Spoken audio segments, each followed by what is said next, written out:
Alright, so for our final question of the day, we'll finish off with this one right here. So this problem is similar to all of the other ones. There's one other step at the beginning, which is why I chose this one to note.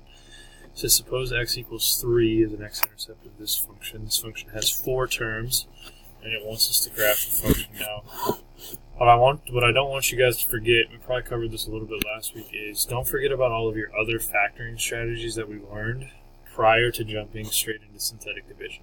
Okay, the first thing that we should look for every time when we factor is a greatest common factor. And if we look at this function right here, what we can do is we can take out an x from everything. So I'm going to go ahead and do that first, right off the bat.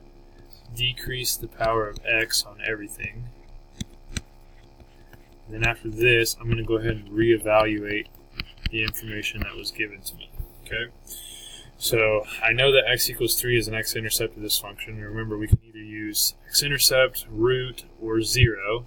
And if x equals 3 is an x-intercept, what that means for us is x minus 3 is a factor of this function. Now, if you wanted to, you could have divided this original function by x minus 3, but it gets a little weird with synthetic division because this skips the constant at the end. So it's easier to make a mistake if you do this at the beginning as opposed to after factoring out this x like we've done right here. Now, if x minus 3 is a factor of this function, we don't need to mess with this x anymore. But what we can do is we can graph this remaining polynomial. Sorry, not graph. We can divide this remaining polynomial by x minus 3, see what's left over, and that can be our answer to the synthetic division.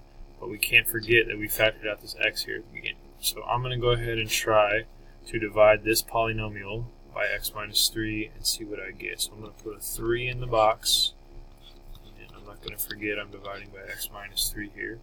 If I line these up, 2, negative 3, negative 11, and 6. If this, again, if it really is a factor of the function, we should get a remainder of 0, so let's check.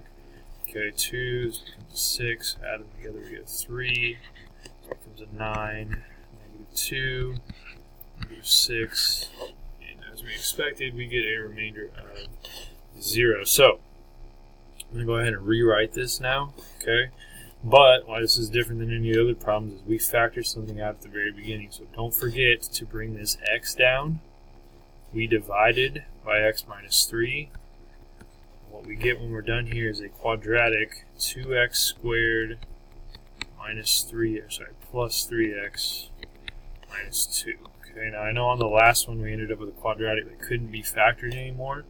Before you jump straight into completing the square of the quadratic formula, check if it can be factored. This one can. 2 factors of negative 4 that add up to 3 are going to be positive 4 and negative 1. So I'm going to keep the x and the x minus 3. I'm not going to mess with those anymore. I am going to finish completely factoring this by factoring this final quadratic. Okay, so split up the middle term. Keep everything at the beginning. Take out 2x, x plus 2 left over. Take out a negative 1, flip the signs on everything, I'll have an x plus 2 left over. So the final completely factored form of this function is x times x minus 3 times x plus 2 times 2x minus 1. So again, what this means is if you distributed all of this out, you should get this exact function that we started with at the beginning. We have 4 different factors for this function. So x, x minus 3, x plus 2, and 2x minus 1. If you divided this function by any of those, you should get a remainder of 0. And real quickly, we're going to go through and we are going to graph this. So this has a multiplicity of 4. And remember, you can check this because at the beginning we had a multiplicity of 4. So when we're done, we should have a multiplicity of 4. The only thing that you probably forget on this function, if you're not being careful, is forgetting to carry down this x from the beginning. This is positive, so even positive will be up, up. And x-intercepts are a little bit easier than the last problem. We'll have one at 0, one at 3, one at negative 2, and another one at 1/2. And to finish off the graphing process, let's put these in order. Negative 2, 0, 1/2, and 3. This is pretty easy because they all have a multiplicity of 1. Our end behavior is up, up, and we're going to go straight through at all of them because of the multiplicity of 1 on each x-intercept. So straight through at 2, straight through at 0, straight through at 1/2, and also straight through at 3. Okay, so the only reason I'm choosing to put this problem on here is just so that you don't forget.